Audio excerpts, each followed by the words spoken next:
فأنا ناصح لإخواني بالصدع بالحق تبيض وجوههم. السكوت في مسألة الحزبية يضرها، فاصدع بما تؤمر وأعرض عن المشركين. سلامي على دماج ورجالها والشيخ يحيى ودار العلم يا سعد بانيها. بسم الله الرحمن الرحيم. الحمد لله حمدا كثيرا طيبا مباركا فيه كما يحب ربنا ويرضى. أشهد أن لا إله إلا الله وحده لا شريك له وأشهد أن محمدا عبده ورسوله صلى الله عليه وعلى آله وأصحابه ومن والاه. أما بعد. Kita masih pada sunnah yang pertama yang disebutkan oleh Syekh Ibnu Baz rahimahullahu ta'ala terkait sunnah-sunnah dalam salat, yaitu doa al-istiftah.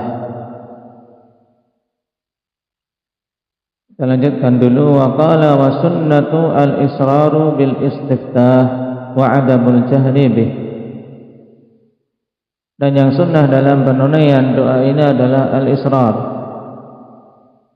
yaitu membacanya secara sir dan tidak menjaharkannya. Dan telah kita lewati dulu dalam masalah qiraah batasan minimal dari jahar. Batasan minimal dari jahar itu apa? Indaki akbar. Apabila orang yang membacanya itu bisa mendengar sendiri. Taib. Ketika seorang yang membacanya sendiri bisa mendengar apa yang dia ucapkan, maka itu berarti jahar. Ini minimal dari jahar.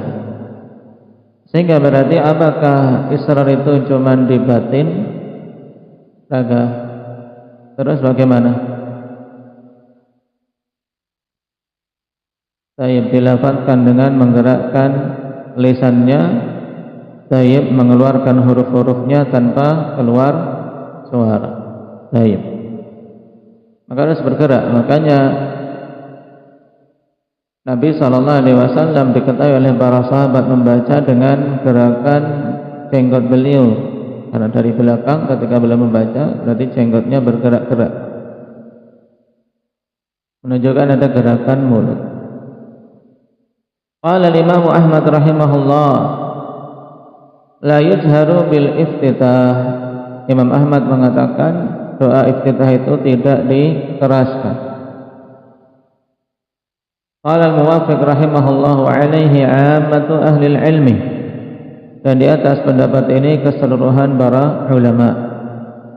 Al-Muwaffiq yang dimaksud adalah Al-Muwaffiquddin Muwaffiquddin Ibnu Qudamah rahimahullah ta'ala. Kenapa? Lianna Nabi sallallahu alaihi wasallam lam yajhar bihi. Karena Nabi sallallahu alaihi wasallam tidak menjaharkan, maka kita pun tidak menjaharkannya. Wa inna ma jahara bihi Umar radhiyallahu anhu liyu'alliman nas.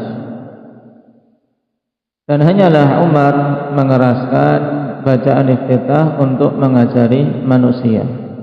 Ini dikatakan oleh Ibnu Qudamah untuk meluruskan sanggahan sebagian orang dengan riwayat Umar, sehingga seperti ada orang mengatakan, terus bagaimana dengan athar Umar di mana beliau membaca doa iftitah dan mengeraskannya? Baik, maka jawabannya beliau mengeraskan itu untuk mengajari manusia. Dan babut ta'lim ausa', bab yang namanya pengajaran itu lebih luas dibandingkan babut ta'abbud. Nabi SAW salat di atas mimbar, naik turun untuk mengajari manusia. Bukan berarti kemudian ada sunnah salat di atas mimbar. Tidak. Karena jelas tujuan Nabi SAW salat di atas mimbar agar dilihat oleh manusia demi mengajari mereka salat. Demikian pula ini Bukan berarti menjaharkan adalah sunnah karena ada contoh dari Umar dan tidak diingkari oleh para sahabat. Kenapa? Karena dipahami sangat jelas tujuan Umar mengeraskan bacaan iftitahnya untuk mengajari. Ini hukum pertama. Berarti sunnah dalam membaca iftitah apa? Zaid, dibaca lirih atau keras? Dibaca lirih, dibaca sir, tidak dikeraskan. Hukum yang kedua, wa idza nasiyal istiftaha aw tarakahu 'amdan hatta syara'a fil isti'adzati lam ya'ud ilaih. Apabila seseorang lupa membaca istiftah atau meninggalkannya dengan sengaja sampai dia memulai bacaan isti'adzah, maka dia tidak kembali ke bacaan iftitah. Adapun untuk seorang yang lupa, maka perkaranya jelas, yang namanya lupa. Naam, tayyib. Ketika dia ingat sudah membaca a'udzubillahi minasyaitonirrajim, maka sudah teruskan saja. Tidak perlu untuk kembali ke doa istiftah. Adapun yang meninggalkannya dengan sengaja, tayyib, meninggalkan dengan sengaja, kawan. Kalau kesengajaan ini karena membenci sunnah tersebut atau karena meyakini itu bukan perkara yang sunnah, maka ini perkara yang berbahaya. Tayyib. Tapi kalau kesengajaannya karena khawatir ketinggalan. Terkadang seorang sengaja meninggalkan iftitah karena ini, yaitu ketika menjadi makmum. Dia makmum di belakang orang atau di belakang awamun nas, imam di masjid-masjid umum yang biasa cepat. Nah, dia khawatir kalau membaca iftitah malah Al-Fatihahnya tidak terkejar, maka dia langsung membaca Al-Fatihah, tidak mengapa. Tayyib. Nah, kemudian sudah baca Al-Fatihah selesai kok belum rukuk. Nah, perlu tidak untuk dia kembali ke iftitah? Tidak. Nah, tidak perlu kembali ke iftitah. Kenapa? Li'annahu sunnatun fata mahalluha. Karena doa iftitah ini sunnah dan telah luput tempatnya. Karena tempat iftitah itu persis setelah apa? Indah Fadil. Tempat bacaan doa iftitah itu setelah takbiratul ihram. Kalau dia sudah membaca ta'awud, maka sudah luput tempatnya. Paham? Qala wa kadza idza nasiya ta'awudha thumma syara'a fil qira'ah lam ya'ud ilaihi idza lidzalik. Demikian pula apabila dia itu lupa membaca ta'awud kemudian langsung membaca qira'ah, membaca Al-Fatihah, maka dia tidak perlu untuk kembali ke bacaan ta'awud karena kelupaan tersebut. Demi membaca ta'awud kemudian dia ulangi karena sudah baca, sudah. Nah, karena ta'awud tempatnya apa? Di awal pertama kali kita mau membaca Al-Quran. Tapi sudah terlanjur baca bismillah, alhamdulillahirabbil alamin dan seterusnya, aku tadi belum ta'awud, maka tidak perlu mengulangi. Nah, karena apa? Sudah luput tempatnya. Dan karena bacaan ta'awud hukumnya sunnah. Baik. Berarti ini dua hukum yang ditambahkan terkait iftitah, tentang israr dalam membacanya, kemudian ketika lupa dan telah lewat tempatnya tidak perlu kembali untuk mengulang untuk membacanya. Baik. Hukum yang ketiga terkait iftitah, apakah boleh untuk menggabungkan dua jenis bacaan iftitah atau lebih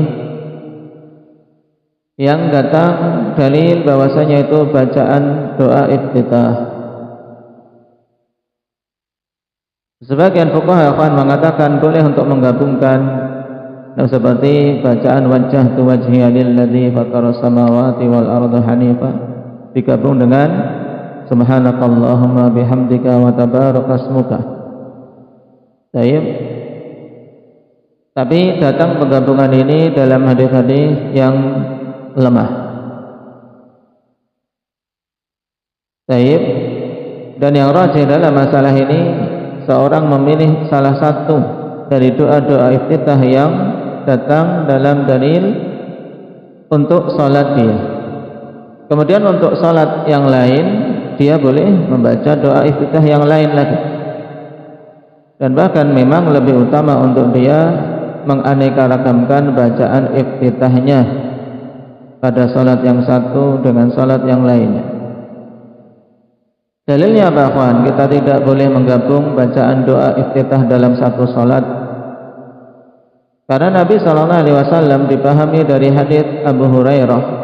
Ketika Abu Hurairah bertanya, saat Nabi diam dalam salatnya, Nabi mengajari cuma satu jenis doa iftitah. Apa itu? Allahumma ba'id baini wa baina khataaya. Ini menunjukkan bahwasanya sunnahnya membaca satu saja dari doa-doa iftitah yang diajarkan oleh Nabi SAW atau yang datang riwayat dari para sahabat.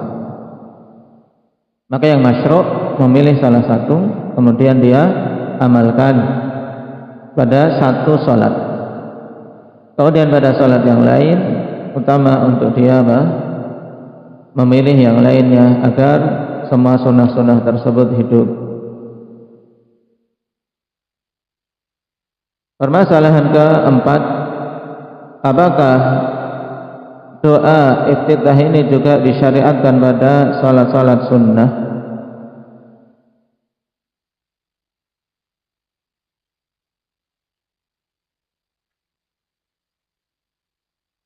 Dikatakan oleh Imam Nawawi rahimahullah ta'ala, yustahabbu likulli musallin min imamin wa ma'mumin wa munfaridin wa mura'atin wa sabiyin wa musafirin wa muftaridin wa mutanaffilin wa qa'idin wa muttaji'in wa ghairihim an ya'tiya bidu'ail istiftah akibat takbiratil ihram. Ini kalimat ringkas ikhwan terkumpul semua permasalahan yang padanya ada khilaf, yaitu bacaan doa iftitah ini mencakup semua, setiap orang yang sholat, baik dia jadi imam, makmum ataupun sholat sendiri, wanita ataupun laki-laki, anak kecil maupun dewasa, musafir ataupun orang yang sholat fardu. Karena jangan dikira musafir ketika dia mengqashar berarti tidak perlu membaca iftitah. Tetap musafir juga membaca iftitah.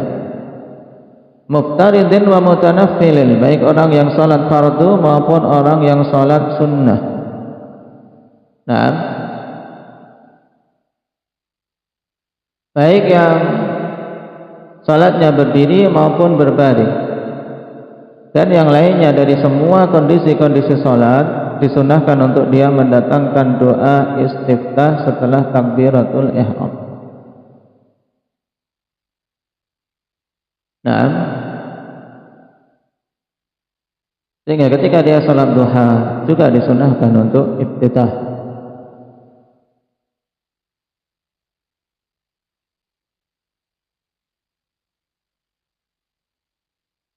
Berdasarkan keumuman adillah dari Nabi sallallahu alaihi wasallam. Lalu kalau kita perhatikan beberapa doa iftitah itu dibaca oleh Nabi sallallahu alaihi wasallam pada qiyamul lail. Seperti doa iftitah pada hadis Ali bin Abi Thalib radhiyallahu anhu. Rasulullah sallallahu alaihi wasallam membacanya dalam qiyamul lail, wajjahtu wajhiya lilladzi fatara samawati wal arda hanifa, kata Ali, annahu kana idza qama ila shalah. Nah, dan ini pada qiyamul lail.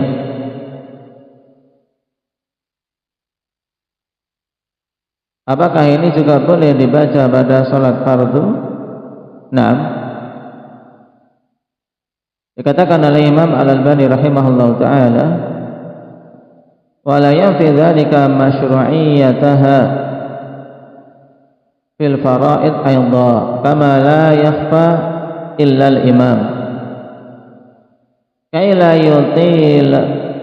yutila 'ala al-mu'tamin. Tidak menafikan disyariatkannya doa iftitah yang dibaca pada qiyamul lail untuk dibaca pada salat fardu juga. Sebagaimana hal ini tidak tersembunyi kaidahnya. Kenapa? Karena yang sabit pada salat sunnah itu pada asalnya juga sabit pada salat fardu. Baik, kecuali imam. Nah, maksudnya apa? Imam untuk tidak memilih doa iftitah yang panjang agar tidak memperpanjang memperlama berdirinya para makmum. Baik, karena apa? Karena salat fardu pada asalnya disunahkan untuk takhfif, untuk meringankan bagi para makmum karena kondisi makmum berbeda-beda. Baik. Makanya seorang memilih, apalagi juga kalau dia jadi makmum dan khawatir ketinggalan. Nah, dia apalagi belum mungkin mau membaca doa iftitah pada hadis Ali. Baru selesai doa iftitah imam sudah rukuk. Tidak sempat baca Al-Fatihah, malah tidak dapat rakaat. Makanya dinasihatkan oleh Syekh Ibnu Utsaimin, baqiyatul istiftahat takunu tawilatan yaquluha al-insan fi salatil lail. Ya, doa-doa iftitah yang panjang, nah, itu diucapkan oleh seseorang dalam salat malam. Kenapa? Li'annaha mahallut tatwil. Wa yaquluha in syaa idza shalla wahdahu. Demikian pula, nah, mengucapkannya dari doa-doa iftitah yang dia kehendaki apabila dia salat sendirian. Seperti wanita di rumah, dia ingin memperpanjang doa iftitah, boleh-boleh saja karena dia salat sendirian. Tayyib, walaupun pada salat fardu. Amma idza shalla bil jamaah imaman faqad yashqu 'alal jamaah an yabqa al imamu sakitan fi ba'dil istiftahat at-tawilah. Adapun apabila salat berjamaah sebagai imam, maka bisa saja hal itu memperberat para jamaah. Di mana imam, ya, dia lama dalam kondisi diam pada bacaan sebagian istiftah yang panjang. Nah, dan dalam hadis Abi Hurairah bertanya apa? Tentang diamnya Nabi sallallahu alaihi wasallam hunayyatan, menunjukkan diamnya itu tidak lama.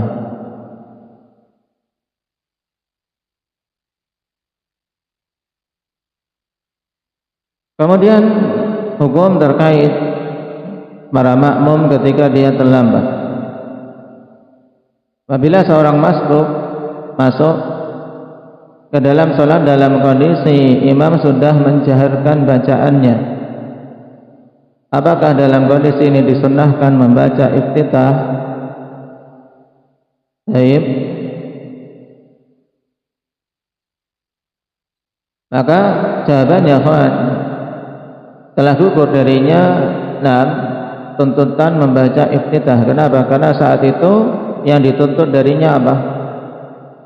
Indah zikri. Dia masuk, imam sedang membaca Al-Fatihah. Berarti gugur darinya tuntutan membaca istiftah. Kenapa? Karena kewajiban dia saat itu apa? Kewajibannya apa? Diam. Ya kan? Diam. Saya mendengarkan bacaan taib, atau jika dia ingin membaca Al-Fatihah bersamaan dengan imam, boleh-boleh saja. Taib. Sehingga ketika imam sudah membaca qiraah, membaca Al-Quran, baik itu Al-Fatihah atau setelah Al-Fatihah, maka tuntutan istiftah baginya gugur, tidak disunnahkan bahkan, sehingga dia langsung saat itu membaca Al-Fatihah. Karena seorang dilarang membaca bacaan ketika imam membaca Al-Quran kecuali bacaan Al-Fatihah saja. Lalu berarti apakah Al-Fatihah saja langsung Alhamdulillahirabbil alamin?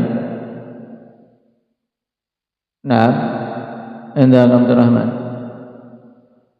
Kan Nabi sallallahu alaihi wasallam mengatakan la taf'alu illa bi ummil Quran. Jangan kalian lakukan membaca bacaan di belakang imam kecuali Ummul Quran. Berarti kan cuma Al-Fatihah saja. Ta'awudz bukan bagian dari Fatihah. Bismillah juga bukan bagian dari Fatihah. Yang dibolehkan cuma Al-Fatihah. Gimana ya?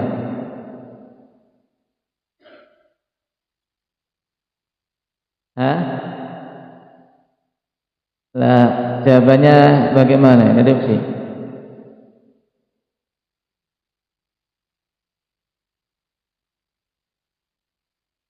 Nabi hanya mengecualikan illa bi ummil Quran, kecuali ummul Quran yang dibaca.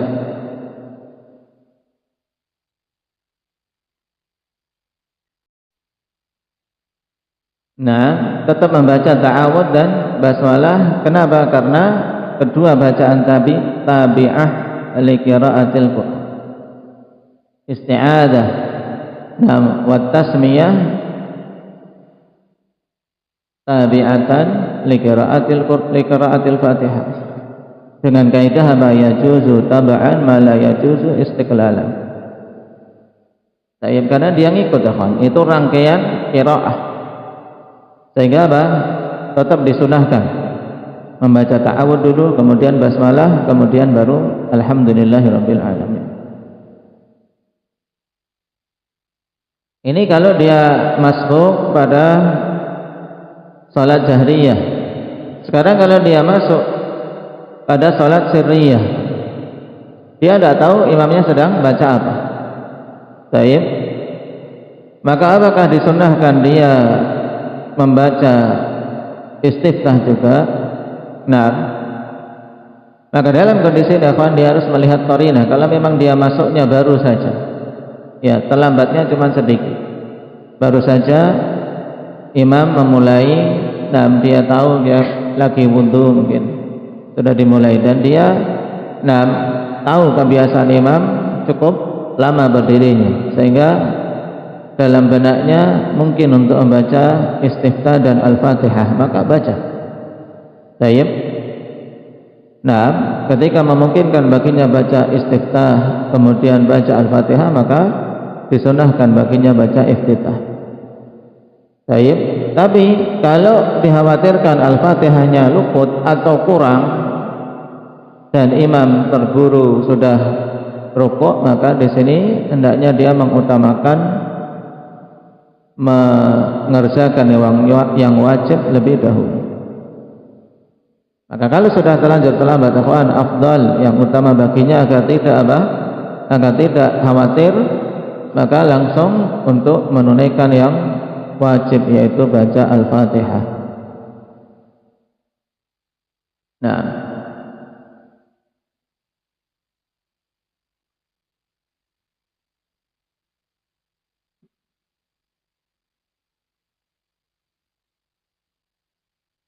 kemudian pembahasan terakhir istiftah, yaitu apakah baca istiftah pada salat jenazah. Nah, terjadi khilaf di kalangan para ulama. Nah, sebagian mengatakan disunahkan istiftah pada salat jenazah setelah takbiratul ihram, sebelum Al-Fatihah. Jadi baca istiftah kemudian setelahnya Al-Fatihah. Tapi jumhurul ulama mengatakan tidak disunnahkan pada salat jenazah. Kenapa? Karena salat jenazah itu mabniyah ala takhfif. Ini juga penting, kan? Karena banyak awamun nas tidak paham sisi ini. Salatnya saja syariatkan untuk diringankan. Agar apa ini coba? Kenapa salat jenazah begitu cepat seperti itu? Enggak ada rukuk, enggak ada sujud. Karena memang diinginkan takhfif, untuk meringankan agar segera mayit itu dikuburkan. Baik. Makanya dengan alasan ini, karena salat jenazah mabniyah ala takhfif, ya tidak disunnahkan baca istiftah sebelum Al-Fatihah. Dan ini yang dirajikan oleh Syekh Ibnu Utsaimin rahimahullah. Nah, termasuk kesalahan yang banyak terjadi di masyarakat. Nah, salat jenazahnya memang cepat sekali, bahkan Al-Fatihah saja kita mengejar terkadang tidak bisa. Nah, tapi setelah itu lama berdiri untuk apa? Baca tahlil, baca hal-hal yang sifatnya bid'ah. Ini memperlama. Nah, memperlama dan jelas bertentangan dengan sunnah pada penyelenggaraan jenazah yang semuanya akhwan mabniyah ala takhfif. Upayakan untuk meringankan agar apa? Cepat jenazah ini diurus dan dikuburkan.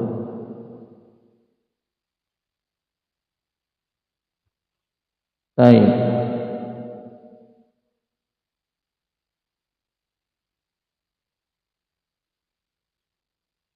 Barakallahu fiikum. Mungkin itu tambahan untuk istiftah. Naktahi bihadza walhamdulillahi rabbil alamin.